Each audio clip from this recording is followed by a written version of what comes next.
What's up, everybody? Steve here. I came across a pretty compelling, maybe a little scary Reddit thread, and I want to talk about it, but more so I want to have you guys have a conversation with all of us in the comments below on your take on what this article is all about. So I'm just going to review it, and I want to hear your thoughts on how valid you guys think that this might be and how detrimental it could be to the U.S. housing market. So let's jump in. The article goes on to say, now the weird thing about commercial mortgage-backed securities loans is that if only half of your building is rented, you can just pay half of your mortgage, and whatever you owe for the other half of the building just gets added to the end of the loan.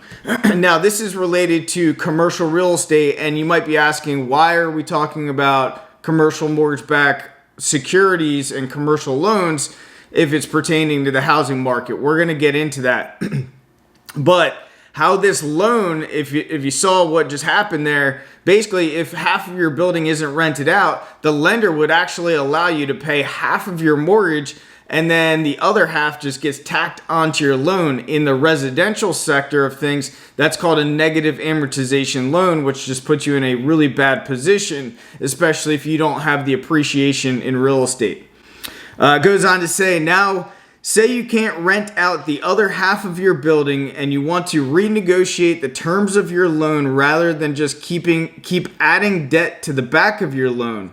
Well, this is where commercial mortgage-backed securities come into play, because all of those different tranches, the investors behind them have different incentives. The guys at the lowest tranches don't want you to modify the loan because that means losses.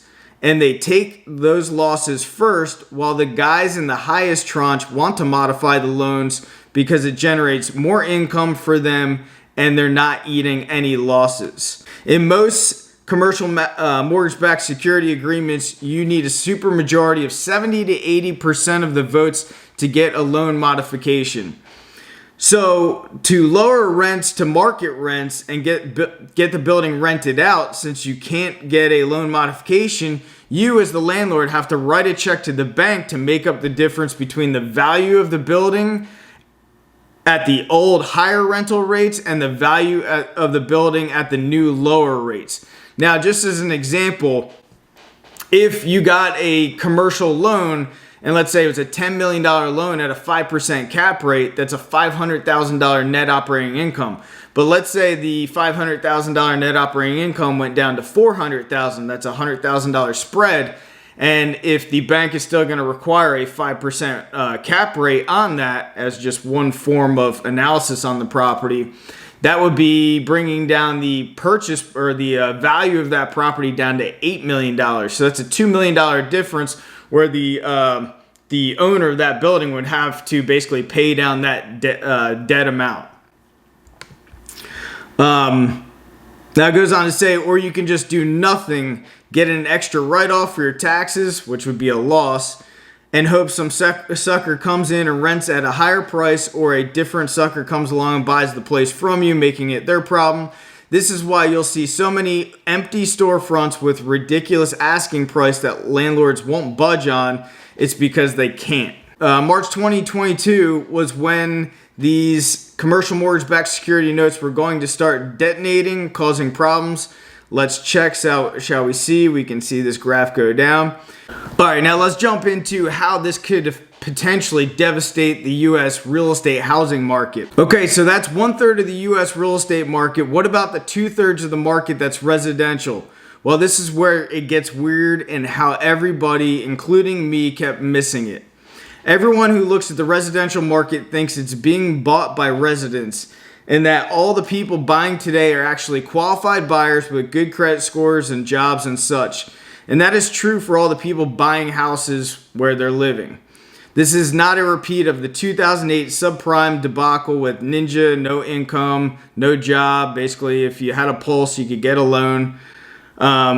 What is new, and whenever you get a financial crisis, it's always driven in large part by a new financial instrument. For example, $90 billion in the U.S. real estate was bought by foreigners in 2021. Wall Street, however, blew that away hitting as high as 1 in 7 of all homes and 1 in 2 of all apartments. These purchasers are frequently referred as cash buyers. I mean, we see them in all of our markets because the buyer just pays the seller cash. However, they don't actually have piles of cash lying around. They take out loans. Institutions are not buying these houses and apartments as residences, they're buying them as income generating properties. In traditional home mortgages, there are two things assessed: the value of the house, which acts as collateral for the loan, as well as the borrower's ability to basically repay that loan. Now let's look at what the risks the Wall Street owned rental homes are subject to. Income generated rental rates, housing values, stock derivative values, interest rates, urban planning, crime rates, and overall market returns. So basically the money being loaned is getting assessed on a one-factor risk analysis: value of assets under management of the borrower. Now this is where it all comes together. The reason Wall Street never really messed around with buying up everyone's house before the 2008 crash, and it's a big one: liquidity. More specific, liquidity of assets. Now, as you know, buying and selling real estate takes time. It takes time to process. So if these institutional investors have to go ahead and sell the properties, they have to go through a series of steps. The first thing is notify the tenant. They're going to have to do any necessary repairs, maybe clean up the curb appeal. They're going to have to list it. How many days on market is it going to sit? We don't know. And then once they're in escrow, it could take 30 to 60 days to actually close. So it's not a fast moving sale like stocks. Liquidity of assets basically means how easy or hard it is to sell an asset. Now, one of the reasons Wall Street hedge funds and investment banks can do things like leverage up to 37.5 to 1, or like Goldman Sachs 200 to 1. So basically that means for every dollar that I have, I can get funding for $200, is because the money is backed by securities and derivatives and other financial instruments which are extremely liquid. So if things go tits up like the Titanic, the lender can force a sell-off of this stuff very quickly to get their money back. The massive use of margin-backed loans by both retail and institutions to buy property has taken two separate markets: the liquid volatile equity market and the illiquid stable housing market, and stitched them together, passing back and forth into one market that's unequally liquid and extremely price volatile. If you need proof that this is what's happening, let me help you out with some charts to illustrate my point. This is the US margin debt over the last few years.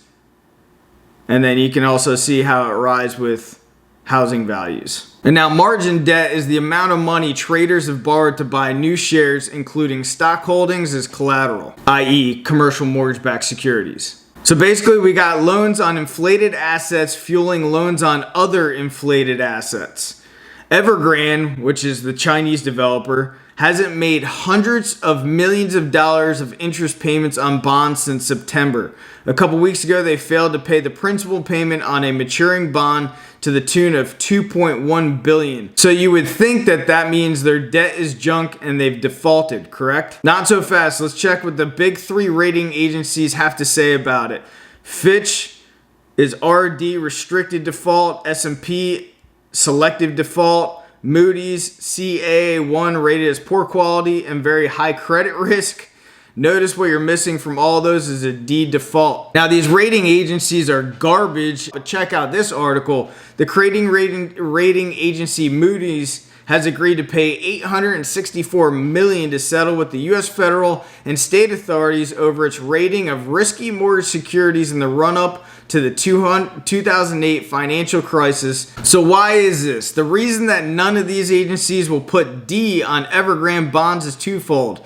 For one thing, they don't want to piss off the Chinese government. And second, the banks and hedge funds that are their primary clients are balls deep in this debt and can't get it off their books because shockingly people have forgotten how those same banks and hedge funds rode them a garbage debt in 2008. Why is this relevant to U.S. housing equities and the margin loans financing the spiraling prices of both. Easy. The same people who hold the worthless Chinese debt also hold trillions of dollars of equities that they've taken margin loans against to buy trillions of dollars of US housing. So what happens when the collateral for those margin loans goes down? First, you get a call, or most likely your broker gets a call to sell the equities. But if equities are all dropping, they're coming for money and they're looking at your assets to get it. Housing and commercial real estate are both assets that they can force sales on. So that same self-reinforcing spiral that drove up both equity and real estate prices, it's going to go in reverse. But here's the thing, when everybody is selling at the same time, prices go down really, really fast. We learned this last time in 2008. This time because the housing market is directly tied to the crashing stocks instead of indirectly through people who would default over time as they lose their jobs or balloon payments come due or rates adjust. It's all going to happen at once, faster and more violently. Whew, I know that's a lot to take in and it can be confusing. Now we have to ask ourselves, because everybody's familiar with these institutional investors coming in and paying cash, but they are taking on debt and they're taking on a lot of debt to pay cash for these properties. But we have to figure out, are these commercial mortgage-backed securities related to the U.S. residential housing? And it appears like it is so. I'm still doing research on to find some data pertaining to this as well. But this seemingly unlimited amount of funds is coming from somewhere. Anyway, I appreciate your thoughts on this conversation. Let me know what you guys think in the comments below, and I will see you guys on the next video. Thanks for being here.